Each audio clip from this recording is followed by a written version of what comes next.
We have been using one property of sine theta frequently. Let me now tell you how geometrically actually that is happening. So what we have been quoting all the time is that limit of theta as it tends to 0, the ratio sine theta upon theta turns into 1. And how exactly that happens, let us just talk about it now. So to start off, let me start with a unit circle again. A unit circle with the radius 1. Let us draw the radius OL here and angle theta, at angle theta, another line OB here.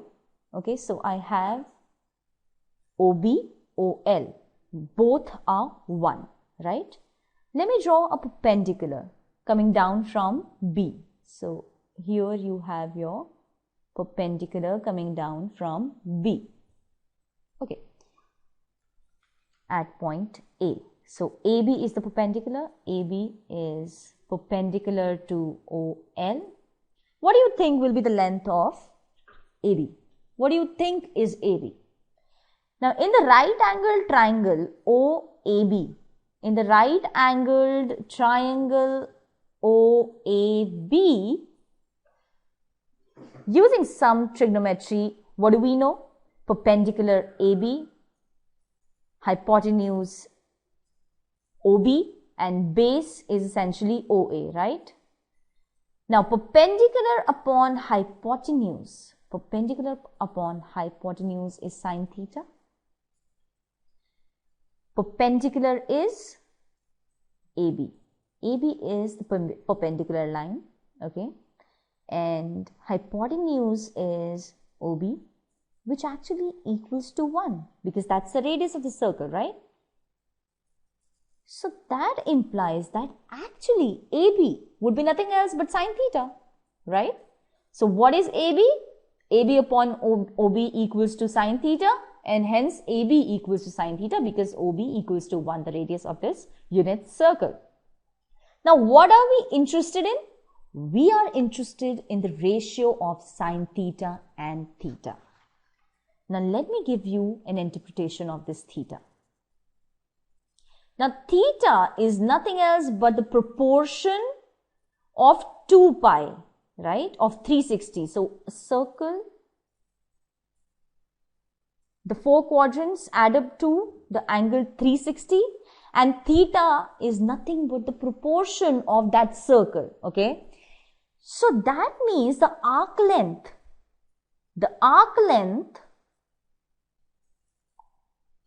coming with the pi that is made with the angle theta, the arc length will be in the same proportion because ultimately even this circle has the same 360 as the total, right?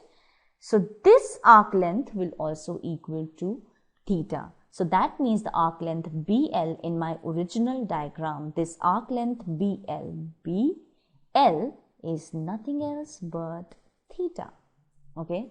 This arc length is, let me just change the color to green probably, is nothing else but theta, okay? Now I can extend this diagram to the 4th quadrant as well. I can extend this diagram to the 4th quadrant as well, and the ratio remains the same. Why? The ratio remains the same because theta would be negative and sine theta in 4th quadrant will also be negative. So the ratio sine theta upon theta will remain the same, okay?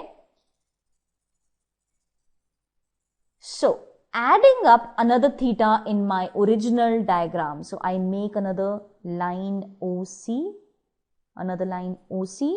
and add theta to it, okay, at an angle theta basically, okay. OC is 1, making a perpendicular, dropping down from A again. So essentially an extension of BA to C. So it meets the point circle at the point C. So BC is one complete line. And in the similar manner, as I said that AB is nothing else but sine theta, even AC will be sine theta, just the replica of the previous, okay? So what do I have if I look at the whole arc? If I look at the whole arc length BC, now this is also theta, CL is also theta, BL is also theta. So the arc length BC will be 2 theta, twice of theta, right? Theta plus theta. So BC is theta. Now as theta goes to 0, what will happen? Just think about it. As theta goes to 0, essentially this angle is collapsing. As theta goes to 0, what will happen? This arc length will almost be equal to the line BC. The arc length will collapse into the line BC. Okay? The curve would not remain as it is. It will actually collapse into the line BC.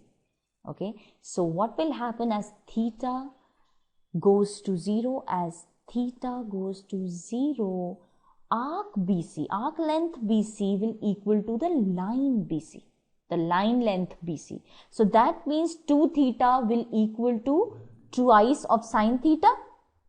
Okay, that means that twice of theta will equal to twice of sine theta. That's what is the line BC.